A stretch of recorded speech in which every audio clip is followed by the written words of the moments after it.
How to be a ventriloquist, Part 1. How to what? Be a ventriloquist. What's that? Look, you're the one that's supposed to be teaching this tutorial, so if you don't know, we're in big trouble. Well, I don't know what you're doing, but I'm teaching how to be a ventriloquist. That's what I said. No, you didn't. I didn't? No. Oh. Well then, what did I say?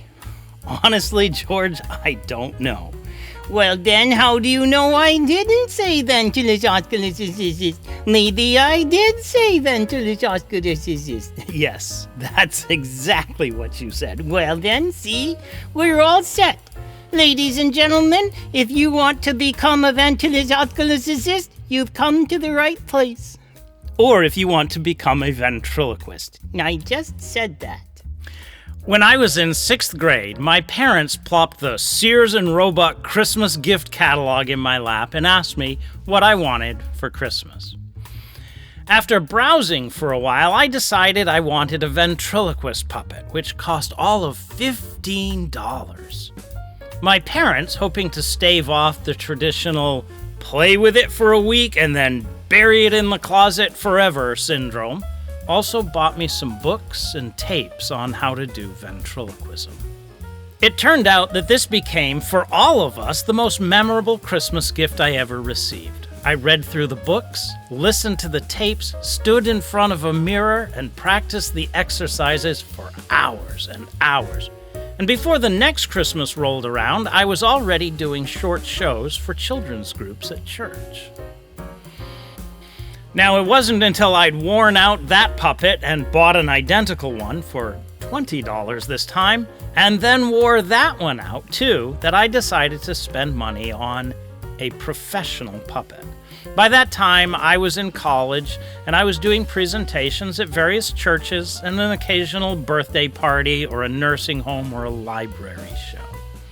The appeal of ventriloquism ranges across the age spectrum from the children right up to the elderly. Sometimes adults will like to pretend that you're there for the kids, but that's not really true. I've been greeted after church services by grown-ups who say, "Thank you for that, the kids really loved it." And I'll just give them a raised eyebrow until they admit, okay, we all loved it.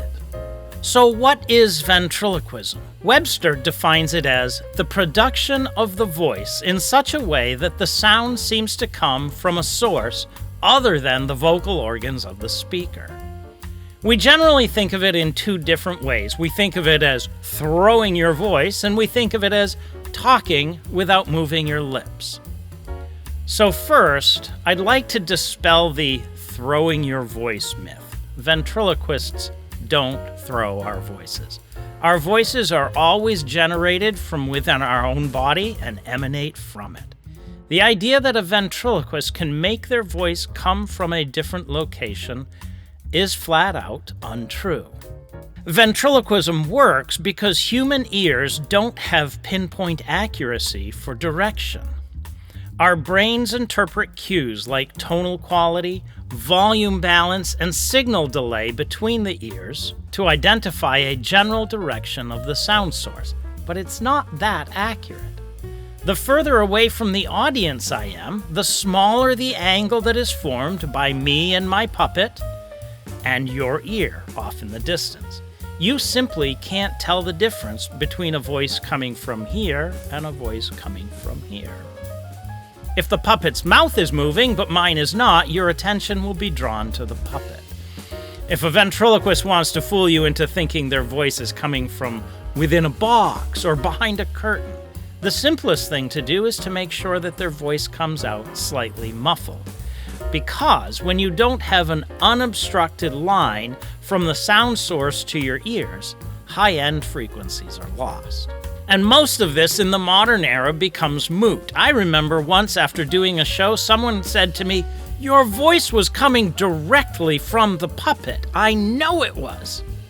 I just smiled, and I pointed to my left at the loudspeaker, and then to my right at the other loudspeaker, and I said, "No, my voice was coming from those two locations on opposite sides of the stage."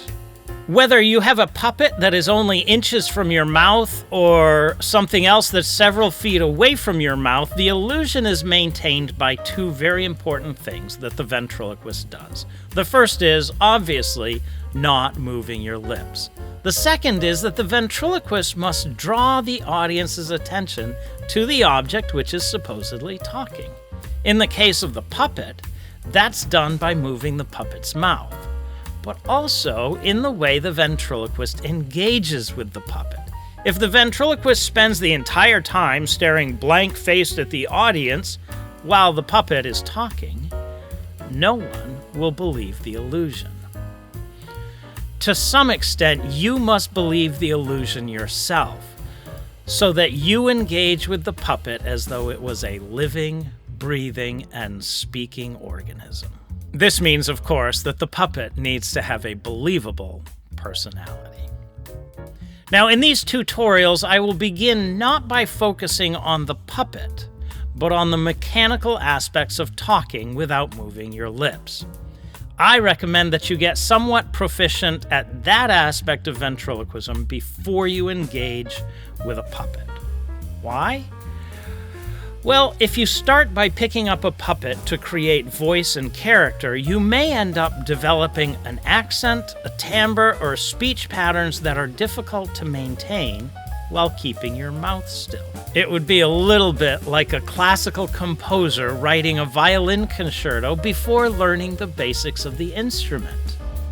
He might regret his composing choices later when he discovers that there are parts that are simply unplayable. Better to master the basics first, so you know what you can do, and then pick up the puppet and start developing the character and the voice. In the next few videos, I'll talk about the logistics of talking without moving your lips and give some practice exercises. After that, I'll explore other aspects of ventriloquism, including working with puppets, developing voice and character, and writing scripts. Until then, Have a great day and good luck becoming a ventriloquist. ventriloquist. That too.